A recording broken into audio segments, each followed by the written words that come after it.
देखिए, इससे पहले की वीडियो में हमने ये जाना था कि एल्कैली मेटल्स की फिजिकल और केमिकल प्रॉपर्टीज़ क्या क्या होती हैं। जैसे कि वो दिखता कैसा है, सॉलिड, लिक्विड या गैस।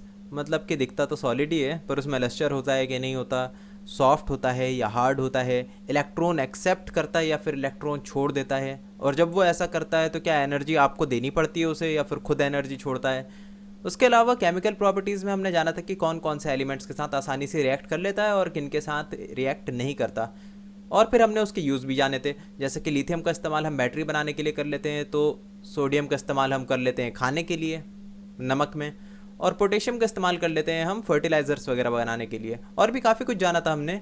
फ़िलहाल आज की वीडियो में हम जानेंगे कि कौन कौन से ऐसे कंपाउंड्स हैं जो कि हम अल्कैली मेटल से तैयार कर सकते हैं और उनका इस्तेमाल हमारे पास क्या क्या है। तो देखिए, लिखी रखा है यहाँ पे इन्होंने क्या कि कंपाउंड्स ऑफ अल्कैली मेटल्स के कैरेक्टरिस्टिक्स जानेंगे हम।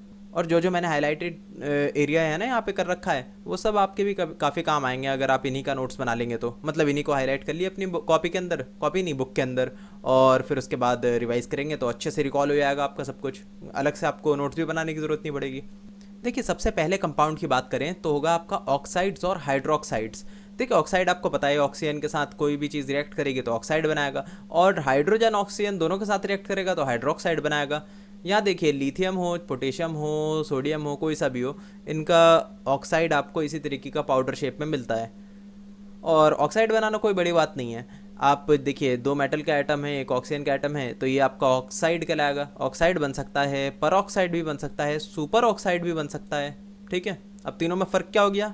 तो देखिए, पहले वाले में क्या है कि दो मेटल एक ऑक्सीजन के साथ जुड़े हैं तो ये सिंपल ऑक्साइड, और यहाँ पे हर एक मेटल के लिए एक ऑक्सीजन तो पर ऑक्साइड कहला जाता है ये। तो कभी कभी एक ही मेटल पे जब दो दो चढ़े होते हैं आपके ऑक्सीजन के एटम, तो कह लेते हैं सुपर ऑक्साइड। अब ऐसा कहा जाता है कि जो छोटे एटम होते हैं जैसे कि लिथियम वगैरह, तो वो दो दो ऑक्सीजन के एटम को नहीं संभाल पाते, तो वो जो है ना अक्सर आपको नहीं दिखेंगे सुपर ऑक्साइड बनाते हुए। फिर आगे बोल रहे हैं कि हाइड्रोक्साइड बनाना बड़ा आसान है। कैसे आसान है? बोल रहे हैं कुछ नहीं, आपको मेटल ऑक्साइड लेना है, उसको पानी के साथ रिएक्ट करा दिए, क्या बनेगा? हाइड्रोक्साइड बन जाएगा उसका। जैसे कि पोटेशियम ऑक्साइड लीजिए, पानी के साथ रिएक्ट कराइए, बनेगा आपका पोटेशियम हाइड्रोक्साइड। वैसे ही सोडियम ऑक्साइड लीजिए, पानी के साथ रिएक्ट कराइए, बनेगा सोडियम हाइड्रोक्साइड। वैसे ही आपका कैल्शियम हाइड्रोक्साइड बन सकता है, मैग्नीशियम हाइड्रोक्साइड भी बन सकता है। अब इसके अलावा ये क्या बोल रहे हैं? बोल रहे हैं कि जो सुपर ऑक्साइड्स होते हैं ना, सुपर ऑक्साइड जिसमें दो ऑक्सीजन लगे होते हैं, वो पैरामैग्नेटिक बिहेवियर शो करते हैं। अब आप सोचेंगे पैरामैग्नेटिक क्या है ये? पैरामैग्नेटिक जानने के लिए आपको ये समझना होगा कि मैग्नेटिज्म क्या चीज़ होती है। वैसे आपने पढ़ा होगा, थोड़ा ब्रीफली पढ़ा होगा, मैं आपको बस बेसिक समझाता हूँ कि मैग्नेटिज्म आखिर होती क्या चीज़ है। देखिए, मैग्नेट का आपको मैग्नेटिज्म आपके दिमाग में आते ही सबसे पहले तो मैग्नेट आता होगा। ये देखिए, मैग्नेट आ रहा है ना, तो ये मैग्नेट के पास ये एबिलिटी आती कहाँ से कि किसी चीज़ को धकेल दे, किसी चीज़ को अपनी तरफ खींच ले? वो होता है ऐसे, जैसे कि आपको पता है कि प्रोटॉन और इलेक्ट्रॉन क्या होते हैं। इन दोनों के पास चार्ज होता है ना, जिस तरीके से जैसे चार्ज होता है इनके पास, जैसे इनके पास मास होता है अपना, वैसे ही इनके पास एक और भी चीज़ होती है जिसको हम बोलते हैं इंट्रिंसिक मैग्नेटिक मोमेंट। दोनों के अंदर होता है। ये बात हो रही है कि इलेक्ट्रॉन के पास जितना होता है उसके मुकाबले प्रोटॉन में सिर्फ उसका 1,000वां हिस्सा ही होता है, तो इसलिए प्रोटॉन के बारे में ज़्यादा बात ही नहीं करते। तो इलेक्ट्रॉन में होता है और प्रोटॉन में होता है, दोनों में ही होता है। तो इसमें क्या खासियत होती है, इसके पास ये एबिलिटी आ जाती है कि जब भी ये मूव करेगा ना तो मैग्नेटिक फील्ड डेवलप कर सकता है ये। ठीक है, तो इसी चीज़ को हम बोल देते हैं इंट्रिंसिक मैग्नेटिक मोमेंट इलेक्ट्रॉन का। अब क्या होता है देखिए, अब आप सोचेंगे कि अच्छा, जब मूव करेगा तो मैग्नेटिक फील्ड्स बनेंगी। तभी ऐसा होता था कि कहा जाता था कि जब भी आपका करंट होगा तो वहाँ पे मैग्नेटिक फील्ड्स होंगी होंगी। ऐसा नहीं हो सकता कि करंट हो और मैग्नेटिक फील्ड ना हो, दोनों एक दूसरे के साथ ही चलेंगी। ठीक है, तो अब आपके दिमाग में ये भी ज़रूर आ रही होगी चीज़ कि अच्छा, अगर कहीं पे एक जगह बैठा होगा इलेक्ट्रॉन तब तो कोई भी मैग्नेटिक फील्ड नहीं होगी। तो जवाब है हाँ भी और ना भी। ना इसलिए क्योंकि कहीं बैठता ही नहीं ना इलेक्ट्रॉन, कहीं नहीं भी घूमेगा तो अपने ही एक्सिस पे गोल गोल घूम रहा होगा, तब भी उसका कुछ ना कुछ मैग्नेटिक फील्ड होगी, और उसको हम बोल देते हैं कि कुछ ना कुछ मैग्नेटिक मोमेंट होगा उसका, है ना। जैसे ये रहा, देखिए स्पिन तो कर ही रहा है तो इसका एक मैग्नेटिक मोमेंट है। ठीक है, वैसे ही जो है ये जब चक्कर काट रहा होता है अपने न्यूक्लियस का, तब भी इसका एक मैग्नेटिक मूवमेंट हो रहा है। देखिए ऊपर की तरफ है इस तरीके से, अगर क्लॉकवाइज एंटी क्लॉकवाइज घूम रहा है तो वैसे ही इसका भी मैग्नेटिक मूवमेंट है। अच्छा, एक चीज़ समझिएगा गौर से, थोड़ा डिटेल में बता रहा हूँ, गौर समझिएगा। क्या बोल रहे हैं कि ऐसे देखिए यहाँ तो दिखा दिया गोल घूमते हुए, क्या रियलिटी में गोल में घूमता है क्या? क्या मतलब बीच में न्यूक्लियस होता है और गोल गोल ऐसा चक्कर काटता है इलेक्ट्रॉन? जवाब है नहीं, ये बिल्कुल अलग तरीके से चक्कर काटता है। इसे आप समझना है तो आप थोड़ा सा समझते हैं, ऐसे तो समझ ही नहीं पाएंगे, थोड़ा मुश्किल रहेगा। ये असल में काम करता है कैसे, श्रोडिंगर्स के इक्वेशन पे काम करता है कि किस तरह की प्रोबेबिलिटी है इसकी कहाँ कहाँ किस तरह से घूमने की, ठीक है, और किस रीजन में घूमने की, तो वैसे ट्रैवल करता है ये। पर बहरहाल जैसे भी ट्रैवल कर रहा हूँ, मूवमेंट तो कर ही रहा है, मूवमेंट कर रहा है तो इसका मैग्नेटिक मूवमेंट है कुछ ना कुछ, मतलब मैग्नेटिक फील्ड बना ही रहा है। अब जिस डायरेक्शन में बना रहा है, इसी ऑर्बिटल में अगर एक और इलेक्ट्रॉन होता है ना, तो बिल्कुल ऑपोजिट डायरेक्शन में इसके वो मूव कर रहा होता है और ऑपोजिट डायपोल बना रहा होता है, तो दोनों मिलकर एक दूसरे को कैंसिल आउट कर देते हैं। तो इसीलिए बोलते हैं जो फुल्ली फिल्ड जो होता है ना आपके, बिल्कुल कंप्लीट जिनका ऑक्टेट हो, तो ऐसे एटम्स, ऐसे एलिमेंट्स, वो उनका डायपोल मोमेंट जीरो होता है, बिल्कुल काट देते हैं सब, इसका नेट डायपोल मोमेंट जीरो। तो वो तो मैग्नेटिक मटेरियल उनका नहीं बन सकता, कोई मैग्नेटिक फील्ड का उस पर कोई असर नहीं पड़ने वाला। हाँ, पर ऐसा ज़रूर हो सकता है जिनका हाफ फील्ड हो या फिर जिसके पास एक्स्ट्रा इलेक्ट्रॉन आ जाए, तो ये सब ऐसा काम कर सकते हैं बिल्कुल कि क्या कहते हैं, उनका कोई मैग्नेटिक मूवमेंट होगा फिर। अब इसी के ऊपर इन्होंने बताया कि पोटेशियम ऑक्साइड जो है ये पैरामैग्नेटिक है। क्यों है पैरामैग्नेटिक? क्योंकि इसके पास इसका O2 नेगेटिव है ना, इसका जो आप मॉलिक्यूलर ऑर्बिटल देखेंगे उसके अंदर एक अनपेयर्ड इलेक्ट्रॉन पाया जाता है, इस वजह से। अब अनपेयर्ड है तो इसका कुछ नेट डायपोल मूवमेंट है, डायपोल मूवमेंट बोल रहा हूँ, मैग्नेटिक मूवमेंट है तो मैग्नेटिज्म शो करता है, पर करता है तो पैरामैग्नेटिक करता है। अब आप सोच रहे होंगे बात तो भी वहीं रह गई, मैग्नेटिज्म तो समझ गए, पर पैरामैग्नेटिक क्या होता है? चलिए वो बताता हूँ, पहले क्लास एग्जाम्पल देख लिए। यहाँ पे क्या दे रखा है कि इलेक्ट्रॉन यहाँ से यहाँ तक भाग रहे हैं और साथ ही साथ मैग्नेटिक फील्ड बनाते हुए चल रहे हैं, ठीक है। और इन्हीं मैग्नेटिक फील्ड का हम इस्तेमाल कर लेते हैं, पता है कब? जब हमें कोई टेम्परेरी मैग्नेट बनाना होता है ना, तो पता है क्या करते हैं, कील लीजिएगा आप, कील के आसपास में तार को लपेट दिए और उसमें करंट बहाएंगे ना आप, तो आप देखेंगे कि वो एक तरह का टेम्परेरी मैग्नेट बन चुका होगा। तो फिलहाल आगे चलते हैं हम। तो हम एटम के बारे में बात कर रहे थे कि उसका कुछ नेट डायपोल मोमेंट हो सकता है जब उसका अनपेयर्ड इलेक्ट्रॉन हो उसके अंदर। अब एक एटम तो होता नहीं कहीं पे, एक मैं लोहे का टुकड़ा लूँ, उसके अंदर अरबों खरबों आपको जो है मिलने वाले हैं एटम्स, और उन सब का कोई ना कोई मूवमेंट होगा, डायपोल, उनका सबका कोई मैग्नेटिक मूवमेंट होगा। और उनका जो मैग्नेटिक मूवमेंट होगा ज़रूरी नहीं है वो एक ही साइड हो सकता है कुछ का मैग्नेटिक मूवमेंट इस तरफ हो तो कुछ का मैग्नेटिक मूवमेंट किसी और तरफ हो। तो उसी के बेसिस पे हम बताते हैं कि कोई भी सब्सटेंस जो है पैरामैग्नेटिक है, एंटी फेरोमैग्नेटिक है, फेरोमैग्नेटिक है या फिर फेरी मैग्नेटिक है, कौन सा है, ये सारी चीज़ें हम तब बताते हैं। और इनका मैग्नेटिक मूवमेंट का ना एक सम लिया जाता है, एक छोटा सा एरिया मान लिया जाता है कि इस एरिया का किस तरफ है टोटल मैग्नेटिक मूवमेंट। तो ऐसे बहुत सारे एरिया बना दिए जाते हैं, उनको डोमेन बोल देते हैं। अगर सारे डोमेन का जो है मैग्नेटिक मूवमेंट एक तरफ हो तो बहुत बहुत ही अच्छी बात है, वो तो बहुत बढ़िया मैग्नेटिक मटेरियल है। अगर ऐसा ना हो तो इतना अच्छा मैग्नेटिक मटेरियल नहीं होगा। तो पैरामैग्नेटिक उनको बोलते हैं जिनका सबका मैग्नेटिक मूवमेंट जो है सारे डोमेन्स का बिल्कुल रैंडमली किसी भी साइड हो। जब ऐसा होता है तो बहुत अच्छा मैग्नेटिक मटेरियल नहीं कहलाता। इसका तो होता है कुछ ना कुछ मैग्नेटिक मूवमेंट, पर वो काफ़ी कम होता है, तो इसलिए काफ़ी वीक मैग्नेट होता है एक तरह का। ये परमानेंट मैग्नेट नहीं होता, मतलब मैग्नेटिक मटेरियल होता है काफ़ी वीक। अब देखिए दूसरा होता है आपका फेरोमैग्नेटिक मटेरियल, ठीक है। फेरोमैग्नेटिक मटेरियल के अंदर क्या होता है, सबका जितने भी डोमेन्स हैं लगभग सबका एक ही तरफ होता है मैग्नेटिक मूवमेंट, ठीक है। अब सबका बोल रहा हूँ तो ऐसा नहीं कि बिल्कुल हर एक एटम एक ही तरफ हो, ज़्यादातर जो है उसके डोमेन्स एक ही साइड में होंगे और काफ़ी स्ट्रॉन्ग मैग्नेटिक मटेरियल होगा। और इन्हीं मटेरियल्स को हम मैग्नेट बनाने के लिए इस्तेमाल करते हैं। क्या करते हैं, इसी को हम पिघला देते हैं, थोड़ा सा पिघलाने के बाद इसमें हाई मैग्नेटिक फील्ड्स दौड़ाते हैं इसके अंदर से हम। तो हाई मैग्नेटिक फील्ड के प्रभाव में इनके सारे के सारे जो मैग्नेटिक डोमेन्स हैं एक ही साइड में अलाइन हो जाते हैं, तो तब ये बन जाते हैं सूखने के बाद परमानेंट मैग्नेट्स। अब तीसरी कैटेगरी देखें तो वो होता है आपका एंटी फेरोमैग्नेटिक। ये तो बिल्कुल भी नहीं होते, क्यों? क्योंकि सब एक दूसरे को काट रहे होते हैं, सारे इसके डोमेन्स, कोई सामने की तरफ है तो उसका ऑपोजिट डायरेक्शन में होगा दूसरे वाले डोमेन का मैग्नेटिक मूवमेंट, तो सब एक दूसरे को कैंसिल आउट कर देंगे, कहीं से कहीं तक ये मैग्नेटिक मटेरियल नहीं कहलाएंगे। फिर चौथी कैटेगरी आती है आपकी फेरी मैग्नेटिक। फेरी मतलब कि मैग्नेटिज्म तो है पर कम है, जैसे पैरामैग्नेटिक का कम था वैसे इसका भी कम है। बस पैरामैग्नेटिक में और इसमें इतना सा फर्क आ गया कि ये जिस डायरेक्शन में ना इसके बिल्कुल पैरेलल या कहें तो एंटी पैरेलल वाले साइज में थोड़ी कम मात्रा में मैग्नेटिक मूवमेंट देखने को मिलती है, जिसकी वजह से ये भी कैंसिल आउट हो जाता है काफ़ी हद तक। पर तब भी कुछ ना कुछ इतना रहता है कि मैग्नेटिक मटेरियल है ये, ठीक है। देख सकते होंगे कि पैरेलल में है सारे, पर एक दूसरे को काटते हुए, ठीक है। और इसकी पावर कम है रेड वाले की, इसलिए जो है इसमें कोई ना कोई मैग्नेटिज्म देखने को मिलती है हमें। अब बात कर लेते हैं हैलाइड्स की। हैलाइड्स क्या होते हैं? आप जो है मेटल्स को लीजिए, उसको हैलोजन के साथ रिएक्ट कर दिए, बन जाएंगे आपके हैलाइड्स। अब उसमें आप देखेंगे डाउन द ग्रुप स्टेबिलिटी घटती है। क्यों? क्योंकि बड़े बड़े एटम्स होते हैं, बड़े एटम्स जो है ज़्यादा अच्छी तरीके से बॉन्ड नहीं बना पाते। बॉन्ड तो वैसे बना ही लेते हैं पर इतना मजबूत नहीं होता जितना कि छोटे एटम्स बना पाते हैं, ठीक है। तो इसलिए डाउन द ग्रुप आपकी स्टेबिलिटी घटेगी। सीज़म इतने अच्छे तरीके से नहीं बना पाएगा बॉन्ड जितने अच्छे तरीके से लिथियम बना लेगा। और उसके अलावा बात करें तो बहुत बढ़िया तरीके से रिएक्शन होता है, बहुत अच्छा खासा रिएक्शन होता है इनका आपस में। क्यों? क्योंकि इधर ये देने को तैयार इलेक्ट्रॉन, सामने वो एक्सेप्ट करने को तैयार इलेक्ट्रॉन, आपके हेलोजन्स। तो बहुत अच्छे तरीके से रिएक्शन होती है इनकी। और इतने मजबूत ये एलिमेंट, ये आपके कंपाउंड बनते हैं कि इनका हाई मेल्टिंग पॉइंट होता है। कलरलेस लगभग क्रिस्टल्स बनते हैं इनके, ठीक है। और ये आप बना सकते हैं कब? बस कोई भी एक कंपाउंड ले लिए जिसके अंदर आपके लिथियम, सोडियम, पोटेशियम, कोई सा भी एल्कली मेटल हो, और कोई भी ऐसा कंपाउंड ले लिए जिसके साथ आपका हेलोजन्स हो। आमतौर पे आप जो है हेलोफेलिक एसिड ले सकते हैं, उसके साथ भी रिएक्शन करा सकते हैं इनकी, बन जाएगा आपका ये लिथियम का हैलाइड या सोडियम का हैलाइड, कोई सा भी एल्कली मेटल का हैलाइड आपका बन जाएगा।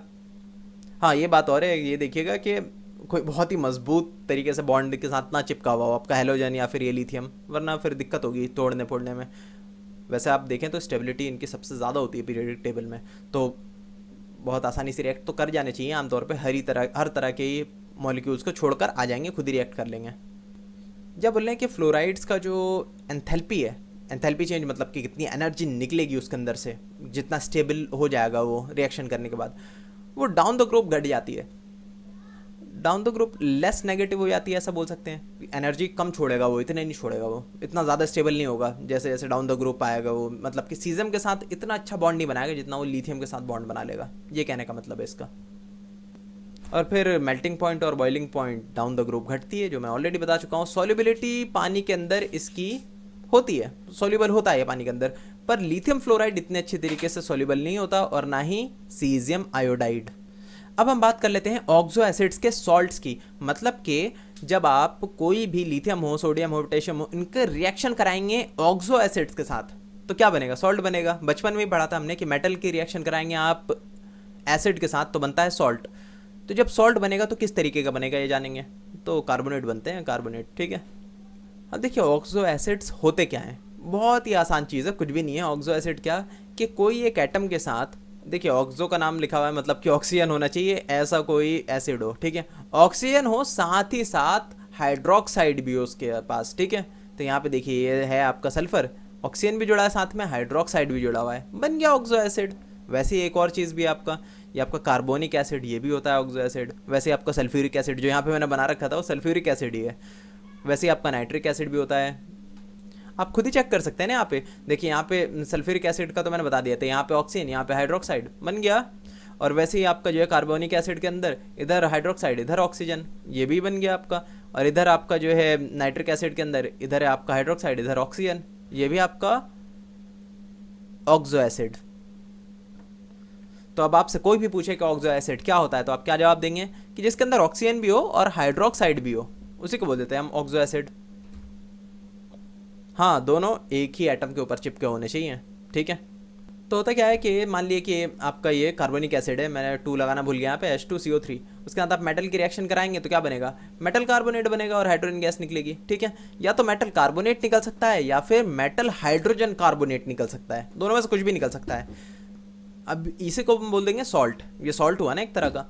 तो ये सॉल्ट की जो है स्टेबिलिटी डाउन द ग्रुप कैसी होनी चाहिए? क्या लिथियम का सॉल्ट अच्छा बनेगा या सीजियम का सॉल्ट अच्छा बनेगा? सोचिए। तो जवाब है डाउन द ग्रुप इंक्रीज होती है इसकी स्टेबिलिटी, मतलब सीजियम का सॉल्ट ज़्यादा अच्छा बनेगा बजाय लिथियम के सॉल्ट के। ऐसा क्यों होता है? क्योंकि इलेक्ट्रॉन देने की क्षमता बड़े बड़े एटम्स की ज़्यादा होती है, आसानी से इलेक्ट्रॉन दे देगा, ठीक है। और एसिड्स यही तो चाहते हैं, वो तो इलेक्ट्रॉन ही खींचना चाहते हैं एसिड्स। तो इसीलिए बहुत अच्छे से रिएक्ट कर जाएंगे आपके बड़े बड़े एटम्स और ज़्यादा स्टेबल भी होंगे। और बोल रहे हैं कि लिथियम इतना ज़्यादा स्टेबल नहीं होता है, क्यों? क्योंकि वो छोटे साइज़ का होता है बहुत ज़्यादा। अब बात कर लेते हैं एनोमेलियस प्रॉपर्टीज़ की, किसके? लिथियम की। लिथियम की बात इसलिए करेंगे क्योंकि नंबर 1 पे वही है, और ये इसलिए दिखाता है इस तरह की प्रॉपर्टी क्योंकि इसका साइज़ होता है बहुत ही छोटा और इसकी पोलराइजिंग पावर भी बहुत ज़्यादा है। मतलब कि पोलराइजिंग पावर ये समझिए कि सामने से इलेक्ट्रॉन, उसका चार्ज है ना, उसको समेट देने की, उसे खींच लेने की पावर वैसे तो इन सब में इतनी पावर होती ही नहीं पोलराइजिंग ज़्यादा, पर बाकी सबसे इसकी है कुछ ना कुछ, ठीक है। तो वो इसलिए होता है क्योंकि इसका चार्ज जो है ना बहुत छोटी जगह पे काफ़ी अच्छा खासा चार्ज होता है, इसलिए। अब इसी में इसके डिफरेंस की अगर बात करें तो पहला पॉइंट ही है आपका कि लिथियम जो है हार्ड होता है, जबकि बाकी सब जो है सॉफ्ट होते हैं। लिथियम हार्ड भी होता है, इसका मेल्टिंग और बॉइलिंग पॉइंट भी ज़्यादा होता है बाकी सारे एल्कली मेटल्स के मुकाबले। ये देखिए यहाँ पे लिथियम है, इनके हाथ में लिथियम रखा हुआ है, ठीक है। अब लिथियम जो है ना सबसे कम रिएक्टिव होता है क्योंकि साइज उसका छोटा है, उसे ज़रूरत नहीं है कहीं रिएक्ट करने की, पर तब भी बहुत ज़्यादा एक स्ट्रॉन्ग रिड्यूसिंग एजेंट है वो। रिड्यूसिंग एजेंट मतलब कि इलेक्ट्रॉन छोड़ने की क्षमता बहुत है। क्यों? क्योंकि इलेक्ट्रॉन रखकर उसे कोई ज़्यादा फायदा है नहीं, वो छोड़ता है तब ज़्यादा स्टेबल महसूस करता है अपने आप को। और दूसरी चीज़ है कि उसे आप जब जलाते हैं, कंबशन करते हैं उसका, तो लिथियम ऑक्साइड और लिथियम नाइट्राइड बनता है, जबकि बाकी सब ऐसा नहीं बनाते इतना, लिथियम नाइट्राइड तो नहीं बनाते। और लिथियम क्लोराइड जो है डी लिक्वेसेंट होता है। डी लिक्वेसेंट मतलब कि देखिए डी लिक्वेसेंट क्या क्या समझ सकते हैं कि ऐसी चीज़ जो कि टेंडेंसी रखती हो लिक्विड बन जाने की। अब आप सोचेंगे कोई भी सॉलिड चीज़ है वो लिक्विड कैसे बन जाएगा रखे रखे, तो इसका जवाब है ऐसे कि आपने देखा होगा कोई बिस्किट वगैरह उसे आप बाहर रख देंगे तो क्या होता है, बोलते हैं कि सील जाती है वो चीज़, बाहर से जो मॉइस्चर होता है ना उसे कैप्चर कर लेता है अपने अंदर वो, और सॉफ्ट हो जाता है थोड़ा सा। तो वैसे ही कुछ ऐसे सब्सटेंस होते हैं जो कि मॉइस्चर हवा में से खींच लेते हैं और इतना ज़्यादा खींच लेते हैं कि अपने आप को लिक्विड बनाने की कोशिश कर रहे होते हैं वो, तो ऐसे सब्सटेंस को हम बोल देते हैं डी लिक्विसेंट। यही होता है आपका लिथियम क्लोराइड। तो यहाँ पे देख भी सकते हैं लिथियम क्लोराइड, देखिए .2H2O, दो जो है यहाँ पे पानी के मॉलिक्यूल भी इसने खींच लिए हैं, तो डी लिक्विसेंट होता है एक तरह का, ये गीला गीला सा हो जाता है एक तरह से। यहाँ पे आप देख भी सकते हैं हाइड्रेट हुआ हुआ डी लिक्विसेंट होने की कोशिश कर रहा है ना, देखिए कितने सारे पानी के मॉलिक्यूल्स ने इसे घेर लिया है, क्योंकि छोटा एटम होता है ये, छोटे एटम्स को घेरना बड़ा आसान होता है, उसे हाइड्रेट कर देना बड़ा आसान होता है पानी के मॉलिक्यूल्स के लिए, जबकि सीजियम के लिए इतना आसान नहीं होता, सीजियम ज़्यादा घिरता ही नहीं आसानी से, इसलिए ये डी लिक्विसेंट ज़्यादा होता है लिथियम। और ख़ास तौर से लिथियम क्लोराइड ज़्यादा डी लिक्विसेंट होता है। इसको आप यहाँ पे समझिए, ये रहा देखिए, ये एक पाउडर शेप में कोई चीज़, ठीक है, ये मेरे ख्याल से लिथियम क्लोराइड ही है आई गेस। इसी को थोड़ी देर बाहर छोड़ दिया हमने तो इस तरीके का बन गया, ये दिख रहा है क्रिस्टलाइन फॉर्म में। ये क्यों बन गया? पानी सोख लिया इसने मॉइस्चर का और बन गया इस तरीके का क्रिस्टल, ठीक है। तो इसी को बोलते हैं हम डी लिक्विसेंट हो जाना, या डी लिक्विसेंट होना किसी सब्सटेंस का। आगे बोल रहे हैं कि लिथियम हाइड्रोजन कार्बोनेट जो होता है LiHCO3, ये सॉलिड फॉर्म में नहीं पाया जाता, जबकि बाकी सबके जो है हाइड्रोजन कार्बोनेट वो सॉलिड फॉर्म में पाए जाते हैं। ये तो वैसे काफ़ी डीप बात बता दी इन्होंने, है ना। आगे बोल रहे हैं क्या कि ये इथाइन के साथ रिएक्ट करके इथाइनाइड नहीं बनाता। अब इसका मतलब क्या समझे? देखिए इथाइन तो आपको पता ही है रहा, इथाइन, ठीक है। इस इथाइन की तरफ ये H हटा दिए, इधर से भी H हटा दिए, यहाँ पे कोई और सा एटम लगा दिए, मान ली लिथियम लगा दिए, इधर भी लिथियम इधर भी लिथियम, तो लिथियम इथाइनाइड बन जाएगा ये। पर ऐसा ही नहीं करता लिथियम, सोडियम ज़रूर कर लेता है, सोडियम इथानाइड बनता है, इधर भी सोडियम लग जाता है, H हटा के इधर भी सोडियम लग जाता है। तो ये देखिए ये रहा इथानाइड, इधर C2M2, ये होता है इथानाइड मेटल का। वैसे जैसे C2Na2, ये भी आपका सोडियम का इथानाइड, पर लिथियम ऐसा नहीं करता कुछ भी। आगे बोल रहे हैं कि जब लिथियम नाइट्रेट को गर्म करते हैं तो क्या करता है पता है? वो लिथियम ऑक्साइड बना लेता है और नाइट्रेट को बाहर छोड़ देता है, जबकि बाकी सब की अगर बात करें तो वो नहीं छोड़ते नाइट्रेट को, खाली ऑक्सीजन ही छोड़ते हैं बाहर। समझ में आ रहा है? ये नाइट्रेट को छोड़ देता है गर्म होने के बाद, अगर नाइट्रेट होता है इसका बना हुआ तो, पर बाकी सब नाइट्रेट को छोड़ते नहीं है। फिर लास्ट पॉइंट में बोल रहे हैं कि लिथियम फ्लोराइड और लिथियम ऑक्साइड कम सॉल्युबल होते हैं पानी के अंदर बाकी सारे अल्कली मेटल्स के बजाय, इसलिए क्योंकि ये थोड़ा ज़्यादा स्टेबल होते हैं ना, बाकी सबसे ज़्यादा स्टेबल हैं, तो घुलते भी कम हैं, सॉल्युबल भी कम होते हैं पानी के अंदर। फिर बोल रहे हैं सिमिलैरिटीज़ देख लेते हैं ज़रा लिथियम की और मैग्नीशियम की। सिमिलैरिटी देखिए, आपको पता है डायगोनल रिलेशनशिप होता है, तो डायगोनली आएंगे ना तो पहला आपको एटम ये लिथियम के बाद आपको मैग्नीशियम ही मिलेगा, आगे आगे जाके एक स्टेप नीचे आएंगे तो इन दोनों का आप देखें तो साइज़ भी लगभग सेम ही है। इसका 152 पिकोमीटर है, इसका 160 है, और दोनों ही काफ़ी हार्ड मटेरियल्स होते हैं, ठीक है, और काफ़ी हल्के भी होते हैं। बाकी आप जो इनका एटॉमिक नंबर देख सकते हैं, ये 13, ये 3 है, ये 12 है। दोनों ही पानी के साथ स्लोली रिएक्ट कर जाते हैं, पर इनका जो ऑक्साइड और हाइड्रोक्साइड होता है, चाहे लिथियम का हो मैग्नीशियम का हो, ये काफ़ी कम सॉल्युबल होता है पानी के अंदर। जिसके बारे में हमने अभी बात करी थी, लिथियम के बारे में। और इनके अगर हाइड्रोक्साइड की बात करें ना, तो इन्हें आप गर्म करेंगे तो ये डिकम्पोज हो जाएंगे, टूट जाएंगे ये। और दोनों ही आपका जो है नाइट्राइल बनाते हैं, ठीक है, या कहें तो नाइट्राइड बनाते हैं। फिर नेक्स्ट बोल रहे हैं कि दोनों के जो ऑक्साइड्स होते हैं ना, वो सुपर ऑक्साइड नहीं बनाते, ठीक है। ये रहा आपका लिथियम ऑक्साइड और ये रहा आपका मैग्नीशियम ऑक्साइड। सुपर ऑक्साइड नहीं बनते क्योंकि छोटे छोटे होते हैं ना, इतने बड़े बड़े ऑक्सीजन को नहीं संभाल पाते। फिर फोर्थ पॉइंट है, बोल रहे हैं कि इनके जो कार्बोनेट्स होते हैं ना, वो गर्म होने के बाद डिकम्पोज हो जाते हैं। डिकम्पोज मतलब टूट जाते हैं। जैसे कि मान लिया एग्जांपल में मैग्नीशियम लिया मैंने, मैग्नीशियम का कार्बोनेट, तो जब इसे गर्म करूंगा मैग्नीशियम ऑक्साइड अलग, कार्बन डाइऑक्साइड अलग। वैसे ही लिथियम के साथ भी होगा अगर गर्म करूंगा तो। फिर बोल रहे हैं कि दोनों जो है लिथियम क्लोराइड और मैग्नीशियम क्लोराइड सॉल्युबल होते हैं इथेनॉल के अंदर, पानी के अंदर नहीं, इथेनॉल के अंदर। और लिथियम क्लोराइड और मैग्नीशियम क्लोराइड दोनों ही डीलिक्विसेंट होते हैं। डीलिक्विसेंट मैंने अभी आपको बताया कि हवा से मॉइस्चर लेके खुद में इतना मॉइस्चर इकट्ठा कर लेना कि लिक्विड बनने की कोशिश करना। वैसे होता तो एक क्रिस्टल है, क्रिस्टल बन जाते हैं। वैसे डीलिक्विसेंट होते हैं पर इतना नहीं होता कि बिल्कुल पानी बन जाए, क्रिस्टल बना लेते हैं अपना। जो अभी मैंने बताया था ना एग्जांपल देते हुए क्रिस्टल, वो उन्हीं में से लिथियम क्लोराइड का ही था मेरे ख्याल से, तो वैसे ही बना लेते हैं ये क्रिस्टल्स। तो होता क्या है, यहाँ पे देखिए .2H2O लग गया, तो यहाँ पर देखिए 8H2O लग गया, मतलब कि डीलिक्विसेंट है। देखिए कितना ज़्यादा डीलिक्विसेंट है।